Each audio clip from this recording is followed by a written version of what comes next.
Kota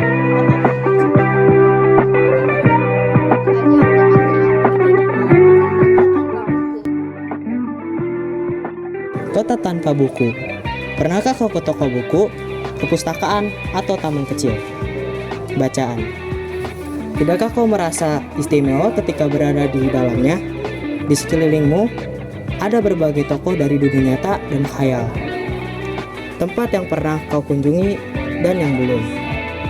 Informasi dan cerita dari masa lalu, masa kini, dan masa depan. Semua berpadu. Dan semua berada dalam genggamanmu.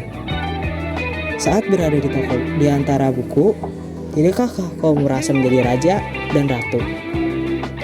Ruang dan waktu seolah menyatu tanpa batas. Kau bisa terbang kemana-mana, melintas sekat negara dan melewati berbagai zaman. Kau bisa menyelam ke dalam samudra, melayang di angkasa, bercanda dengan aneka satwa, dan berkelana di tengah padatnya kota, juga di rimba raya. Kau tahu, buku adalah jendela dunia, kunci pengetahuan, dan pintu wawasan. Muhammad Hatta sang proklamator berkata, "Aku rela di penjara, asalkan bersama buku, karena dengan buku aku bebas." Melalui buku, manusia terbebas dari ketidaktahuan. Tempat-tempat yang dipenuhi buku adalah harapan berkembangnya pengetahuan wawasan. Apa jadinya jika kota tanpa buku? Pantaskah dia disebut kota? Di kota itu, mungkin kabar datang dari sumber lain, dari koran, televisi, atau internet. Mungkin informasi dan cerita datang dari cerita nenek moyang, bagai dongeng-dongeng sebelum tidur. Irama warganya pun tiada beda. Bangun pagi, bertebaran di muka bumi untuk berbagai keperluan, untuk kembali pulang, siang atau sore harinya. Setelah itu mereka berangkat, tidur, dan memulai lagi hari berikutnya, semua serupa. Di kota itu mungkin ada bangunan bernama perpustakaan. Di dalamnya buku-buku terderet dalam rak yang tak terjamah. Tiada tangan meraih dan membuka halaman demi halaman dengan sukacita. Mungkin juga ada tumpukan buku di sudut-sudut sekolah yang sepi dan berdebu. Jarang dikunjungi, jarang dibaca. Buku-buku di sana teronggak tanpa nyawa.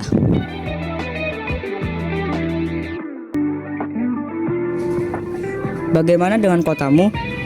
Mungkin kau tinggal di tengah kota yang megah, atau di gang sempit di desa terpencil, atau di kaki gunung. Adakah perpustakaan, taman bacaan, atau toko buku di dekat rumahmu? Jika ada, apakah tempat itu menjadi wadah berkumpulnya anak-anak dan warga, menjadi pusat perkembangan wawasan dan pengetahuan, atau hanya menjadi pajangan? Maukah kau menjadi orang yang menghidupkannya dan bisa mengunjunginya dan mengajak teman-teman membaca dan berbagi cerita di sana? Jadikan tempat itu sumber kegembiraan dan pengetahuan. Jika tempat itu belum ada, maukah kau menjadi orang yang mulai menghadirkannya? Kau bisa memulainya dari sebuah sudut di teras rumahmu. Ajak teman-temanmu memulai langkah baru. Jangan biarkan waktu berlalu tanpa buku.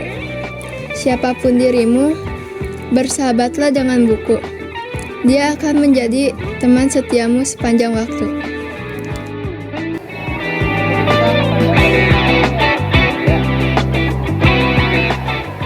Assalamualaikum warahmatullahi wabarakatuh. Halo semuanya, kami dari kelompok 1 Bahasa Indonesia. Di sini kami akan melakukan sebuah wawancara bersama narasumber kita di sini, yaitu Perkenalkan, nama saya Willy Hidayat dari Sumende.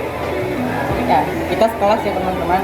Nah, kenapa kami ingin mewawancarai Willy? Karena Willy itu merupakan atlet silat ya. Iya, benar sekali, saya merupakan atlet silat ya teman-teman. Ya. Jadi kita langsung saja ke pertanyaannya ya teman-teman. Ya, boleh.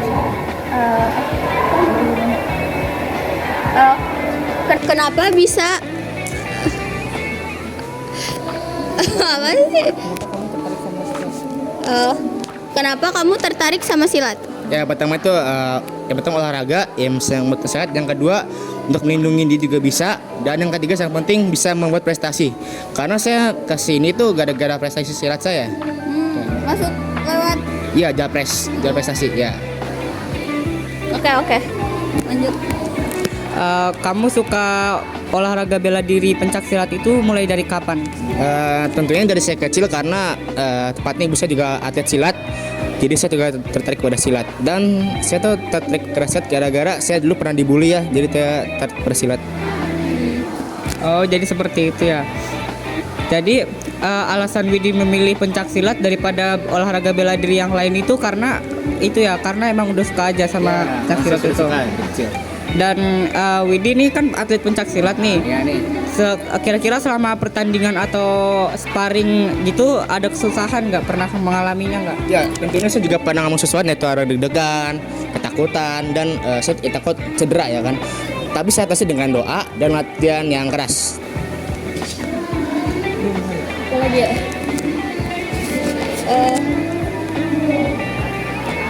Apa lagi ini? Gimana cara menjadi pesilat yang baik? Bagaimana kamu bisa jadi pesilat yang baik gitu? Ya, tentunya dengan latihan tekun dan rajin dan disiplin dan jangan malas. Inti itu aja, jangan malas ya teman-teman. Oke. Nah, kamu kan atlet silat juga nih. Kamu pernah memenangkan juara di perlombaan apa aja nih? Boleh disebutin nggak? Ya, dari yang pertama dulu saya pernah memenangkan juara 1 dari pencak silat Pen Cup 2020, dan yang kedua juga pernah National Student Cup itu tahun 2023 saya juara 1, dan terakhir ini saat bulan Juli yaitu 8 Juli saya ikut pertandingan International Student Cup, saya menjadi juara 3. Kira-kira ada nggak nih Widi yang pengen kamu sampaikan kepada para teman-teman atau orang lain yang baru mengenal dunia pencak silat nih? Ada nggak tips dari kamu biar dia itu bisa mendalami itu? Ya, untuk teman-teman semua yang gitu silat, kalian harus tekun, rajin, dan jangan malas dan disiplin.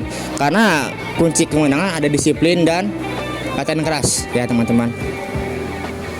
Oke, baik, terima kasih Widi atas wawancaranya. Kami sangat senang sebagai pewawancara di sini, dan kami sangat ya menghargai kedatangan Widi di sini sebagai narasumber ya.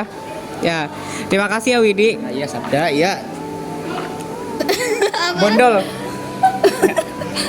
Ngomong Oke. apa lagi? Nah, baik, sekian wawancara dari kelompok 1. Kurang lebihnya mohon maaf. Wabillahi taufiq wal hidayah. Wassalamualaikum warahmatullahi wabarakatuh. Bye bye.